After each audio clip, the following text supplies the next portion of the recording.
नमस्कार मंडळी, सारथी knowledge hub या परिवारामध्ये तुमचं पुन्हा एकदा स्वागत आणि पुन्हा एकदा एक माहितीपूर्ण व्हिडिओ घेऊन तुमच्या समोर हजर आहे मी डॉक्टर अजय पवार।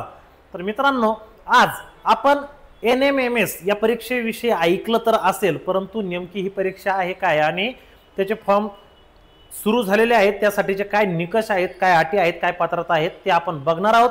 व्हिडिओला सुरुवात करण्यापूर्वी जर आपण चॅनलला सबस्क्राइब केलं जर नसेल तर सबस्क्राइब करून लाईक व शेअर नक्की करा। तर मित्रांनो, राष्ट्रीय पातळीवर NMMS ही परीक्षा घेतल्या जाते, ज्या अंतर्गत आपल्या पाल्याला शिष्यवृत्ती मिळू शकते।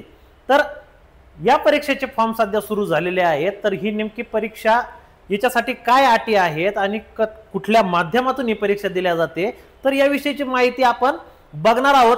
त्याच्या काय अटी आहेत, काय पात्रता आहेत, चला तर आपण व्हिडिओला सुरुवात करूया। NMMS परीक्षेचे फॉर्म आता सुरू झालेले आहेत आणि यासाठी परीक्षेचे माध्यम जे आहेत, तब्बल 7 भाषांमधून ही परीक्षा घेतल्या जाणार आहे राष्ट्रीय पातळीवर, ज्यामध्ये मराठी भाषा, हिंदी, इंग्रजी, उर्दू, तेलुगू, तामिळ आणि कन्नड अशा 7 भाषांचा समावेश या परीक्षेसाठी आहे। यापैकी कुठल्याही माध्यमातून आपला पाल्य परीक्षा देऊ शकतो। तर मित्रांनो, आणि ही जी परीक्षा जी आहे ती दरवर्षी डिसेंबर महिन्यात होत असते। हे बऱ्याचशा पाल्यांना ठाऊक असेल, परंतु अनेक पाल्यांना आजही या परीक्षेबद्दल माहिती नाही। तर मित्रांनो, ही परीक्षा डिसेंबर महिन्यात होते आणि हिचा जो निकाल आहे तो फेब्रुवारी महिन्यात लागत असतो। यानंतर आता या परीक्षेसाठी नेमकी पात्रता काय आहे हे देखील आपण बघणार आहोत। तर मित्रांनो मंडळींनो, जर तुमच्या मुलाला किंवा मुलीला 7वीत किमान मात्र 55% गुण असणं आवश्यक आहे। जर 7वीत 55% गुण जर असेल तर तुम्ही या परीक्षेचा फॉर्म भरू शकता। शिवाय तुमचं जे उत्पन्न आहे ते 3.5 लाखाच्या आत असायला हवं, म्हणजे आर्थिक दुर्बल जे घटक आहे त्यांच्या मुलांनाच ही परीक्षा देता येते आणि या परीक्षा अंतर्गत ते शिष्यवृत्तीसाठी पात्र ठरतात।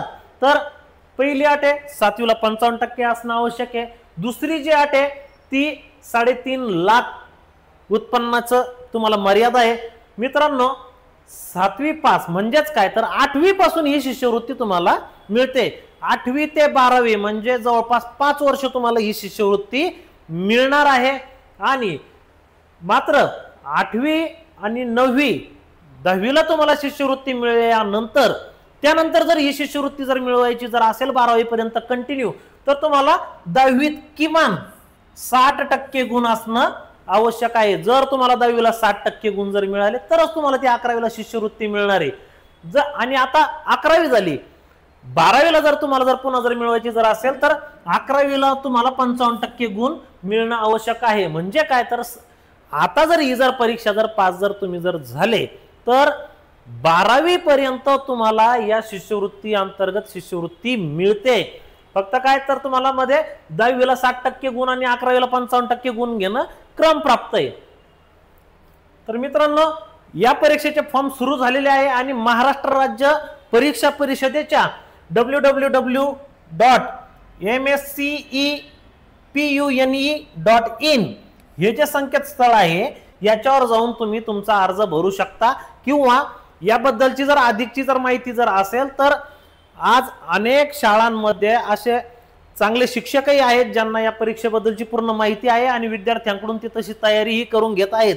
तर जरी तुम्हाला माहिती जरी नसेल तर आपल्या मुलाच्या शाळेत जाऊन तिथल्या शिक्षकांशी, मुख्याध्यापकांशी याविषयी संपर्क करून चर्चा करा। ते तुम्हाला हा फॉर्म भरण्यासाठी नक्की मदत करतील। आणि सर्वात महत्त्वाचं मित्रांनो, तर ही नेमकी शिष्यवृत्ती किती आहे, तर मित्रांनो 8वी पासून तुमच्या पाल्याला प्रति महिना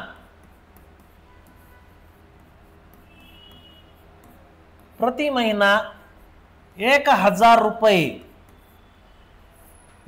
रुपये ही शिष्यवृत्ती मिळणार। म्हणजे किती, वर्षाला 12,000 रुपये शिष्यवृत्ती तुम्हाला मिळणार आहे। मित्रांनो, गोरगरिबाचा मुलगा 12,000त शिकू शकतो ग्रामीण भागातला, हे तुम्हालाही माहिती आहे। 8वी पासून ते 12वी पर्यंत तब्बल 5 वर्ष तुम्हाला 12,000 रुपये वर्षाला या शिष्यवृत्ती अंतर्गत मिळणार आहे। तर मित्रांनो, लवकरात लवकर आपल्या पाल्याच्या शिक्षकांशी संपर्क करून या परीक्षेविषयीची माहिती घ्या, लवकरात लवकर हा फॉर्म भरा आणि आपल्या पाल्याला देखील तयारी करण्यास सांगा। व्हिडिओ कसा वाटला एक कमेंट करून नक्की सांगा। असेच नवनवीन व्हिडिओ बद्दलची माहिती मिळवण्यासाठी आपल्या सारथी नॉलेज हब या YouTube चॅनलला सबस्क्राइब करून लाईक व शेअर नक्की करा। धन्यवाद।